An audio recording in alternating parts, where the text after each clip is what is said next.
Hello বন্ধুরা, good morning সবাইকে। কেমন আছো সবাই? আশা করি সবাই খুব ভালোই আছো।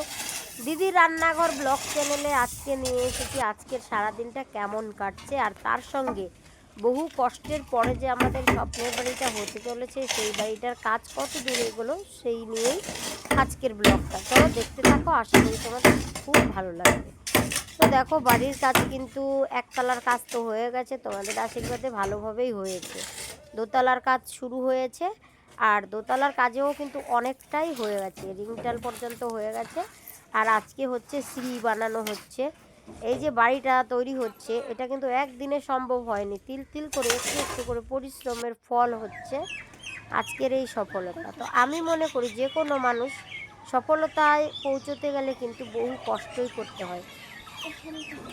কঠিন ধৈর্য, অক্লান্ত পরিশ্রম আর সততা, তিনটা নিয়ে কাজ করলে সবাই কিন্তু সফলতা পাবেই। তো যাই হোক, বাড়ির কাজে তো দেখো সিঁড়ি পর্যন্ত হয়েও গেল অলরেডি ঢালাই। এরপরে রিংটাল হবে, তারপরে দোতলার ছাদের কাজ শুরু হবে। তো তোমরা সকলেই আশীর্বাদ করো যেন কাজটা খুব ভালোভাবে সম্পন্ন হয়। একটা সময় আমরা যখন ছোট ছিলাম আমাদের ঘরে কিন্তু জল পড়তো, বৃষ্টির জল, চাটাইয়ের বেড়া ছিল। সেই জায়গায় আজকে কিন্তু তোমাদের আশীর্বাদ আর সকলের ভালোবাসা আশীর্বাদেই এটা সম্ভব হচ্ছে। তো দেখতেই পাচ্ছ এই যে লেবার মিস্ত্রিরা এরাও কিন্তু অক্লান্ত পরিশ্রম করছে। অক্লান্ত পরিশ্রম, সকলের অক্লান্ত পরিশ্রমের পরেই কিন্তু একটা বাড়ি তৈরি করা সম্ভব হয়। তো যাই হোক, মা এদিকে আজকে মানকচু রান্না করবে। মানকচুটা সেই জন্য দেখো গ্রেটারের সাহায্যে গ্রেট করে নিচ্ছে। মানকচুটাকে আমরা বাড়ির ভাষায় বলি ফ্যান কচু। এই ফ্যান কচুটা স্বাস্থ্যের জন্য খাওয়া খুবই ভালো। যাদের বাতের ব্যথা থাকে ওদের কিন্তু ব্যথাটা সেরে যায়।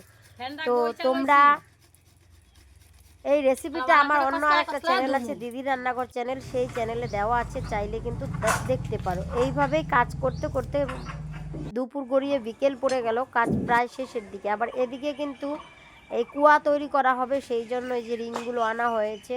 বাবা আবার যাবে হচ্ছে ব্যাঙ্গালোরে, ওই জন্য ডাক্তার চেক আপ করাতে, সেই জন্য বাবা আর ভাই যাবে। আমি এদিকে বিকেলবেলা ইরা ভাবছিলাম। তো এদিকে দেখো দুটো কুয়া গাড়া হবে, একটা অলরেডি হয়েও গেছে, আর একটা এখনো মাটি উঠানো হচ্ছে। এত পরিশ্রম করছিল এরা, মানে এই গর্তটার ভিতরে গিয়ে হচ্ছে পুরোটা গর্ত করেছে, তারপরে এই কুয়োটা বানিয়েছে। এত পরিশ্রম হয়েছিল কি বলবো, পুরোটা ভেতরে কিন্তু একটা লোক এখনো মাটি খুঁড়ছে। তোমরা একটু খেয়াল করে দেখলেই বুঝতে পারবে, ওই যে দেখো। তো তাহলে বোঝো সব কোনো কাজ কিন্তু ছোট না। হ্যাঁ, আমরা অনেকেই আছি, অনেকেই যে অনেকের কাজকে ছোট চোখে দেখি, কিন্তু এটা দেখা কোনো মতেই কিন্তু ঠিক না। প্রত্যেকটা কাজেরই কিন্তু অক্লান্ত পরিশ্রম, আর সবার দ্বারা সব কাজ হয় না। যে যেই কাজ ভালো করতে পারে সেই কাজটা কিন্তু মন দিয়ে করে। তো কেউ ওই জন্যই মাস্টার, কেউ পুলিশ, কেউ আবার তাঁতি, কেউ আবার জেলে, কামার কুমোর, চাষি। প্রত্যেকের কাজেরই সমাজে অনেক মূল্য আছে। তাই আমাদের প্রত্যেকের উচিত কারো কাজকে ছোট করে না দেখে প্রত্যেকটা কাজকে সম্মান করা। সকলের মিলেমিশে কাজ জন্যই কিন্তু একটা সমাজ, আর আমরা সমাজবদ্ধ জীব। কারো পক্ষে সম্ভব না যে একাই সব কাজ করবে। এই যে গর্তটার ভিতরে দেখো মাটিগুলো তুলছে, এটা তো আমরা পারবো না, কারণ এটা আমাদের অভ্যাস নেই। এটারও কিন্তু প্রয়োজন সংসারে বাঁচতে গেলে। তাহলে ভাবো কত পরিশ্রম হচ্ছে অতটা গভীর গর্তে। একজন ভিতর থেকে মাটি উঠিয়ে দিচ্ছে, আর দুজন হচ্ছে এই যে এই ডালিটা দিয়ে মাটিগুলো ফেলছে। এইভাবে গভীর গর্তটা কিন্তু করেছে। তো যাই হোক, গর্তটা তো করা হয়ে গেছে, এখন হচ্ছে রিংগুলো নিয়ে আসছে।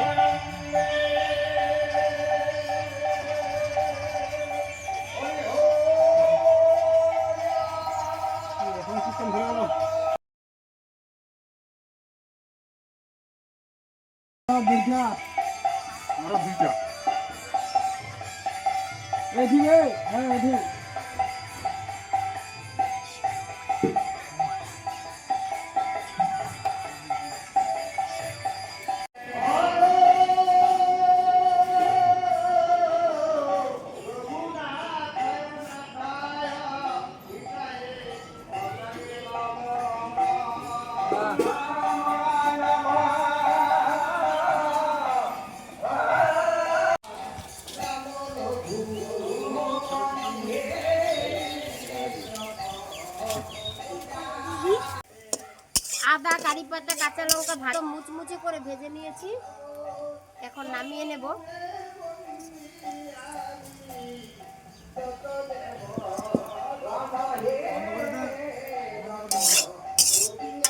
এদিকে দেখা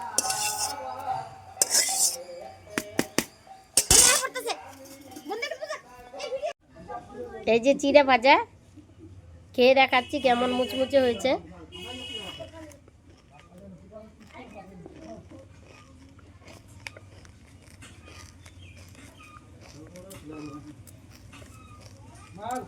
তো বন্ধুরা, শব্দ শুনে নিশ্চয়ই বুঝতে পারছো কীরকম মুচমুচে হয়েছে।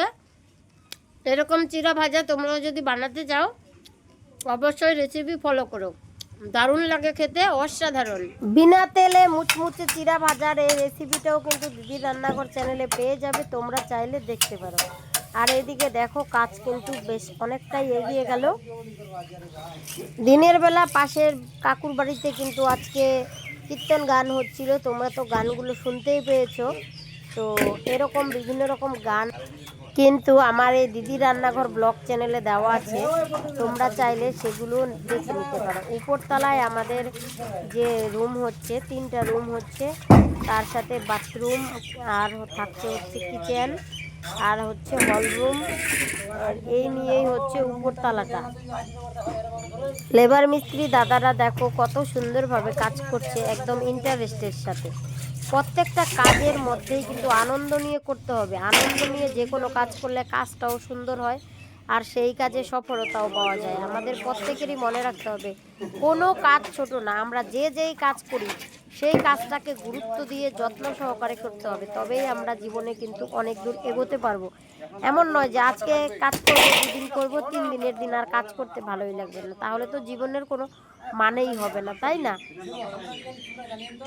ইটের উপর ইট সাজিয়ে ইচ্ছে মতো দেয়াল তুলি গড়ে, এই মিস্ত্রিদের ইট গাঁটা দেখে কিন্তু আমার সেই ছোটবেলার কবিতাটা মনে পড়ে গেল।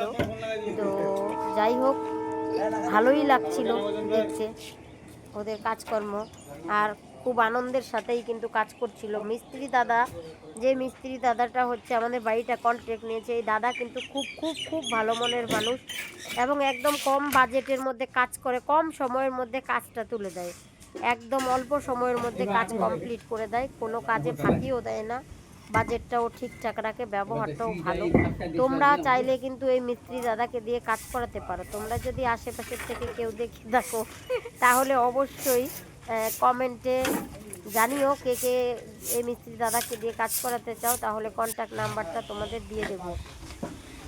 এই যে এই হচ্ছে মিস্ত্রি দাদা। মিস্ত্রি দাদা এখন বাড়ি চলে যাবে, দুপুরে হচ্ছে এই যে নিচে নেমে যাচ্ছে, ওই জন্য।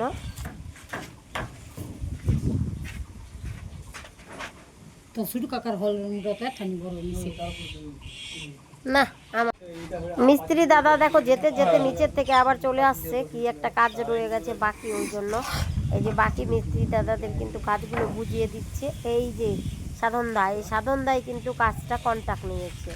এই দাদার কথা এতক্ষণ থেকে তোমাদের বলছিলাম। মা এদিকে উপরে দেখছিল কাজ কত দূর এগুলো, তারপরে কিন্তু দুপুরে রান্না বান্নার জোগাড় করছিল। আর আজকে যেই গরম পড়েছে, খুব ইচ্ছা করছিল দুপুরবেলা কচু পাতার টক খেতে, তাই আমার মা এখন আমাদের বাড়ির পাশে জঙ্গল থেকে কচু পাতা তুলতে গেছে। কচু পাতা তুলে এনে কচু পাতার টক রান্না হবে, গরম ভাত আর হচ্ছে তার সাথে মাছ দিয়ে কালিয়া হবে, কাতলা মাছের কালিয়া। তবে যাই রান্না হোক, কচু পাতার টক হলে আমাদের আর অন্য কিছু লাগে না। আমার মা দেখো কত আনন্দের সাথে তুলে আনছে। কে কে কচু পাতার টক পছন্দ করো কমেন্ট করো। আর আমার দিদির রান্নাঘর চ্যানেলে কচু পাতার টকের রেসিপিটা দেওয়া আছে, তোমরা চাইলে দেখে নিতে পারো। আশা করি তোমাদেরও ভীষণ ভালো লাগবে। এই তো সব মিলিয়ে এই ছিল আজকের সারা দিনটা। আজকের দিনটা কিন্তু দারুণ কেটেছে। তোমাদের কেমন লেগেছে আজকের ব্লগটা অবশ্যই কমেন্টে জানিও। ভালো লাগলে চ্যানেলটাকে সাবস্ক্রাইব করে পাশে থেকে নতুন ভিডিও পেতে উৎসাহিত করো।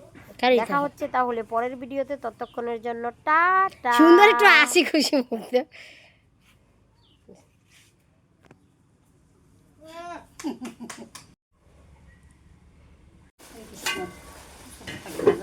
পরিষ্কার করে পোকা পোকা পাইসাল।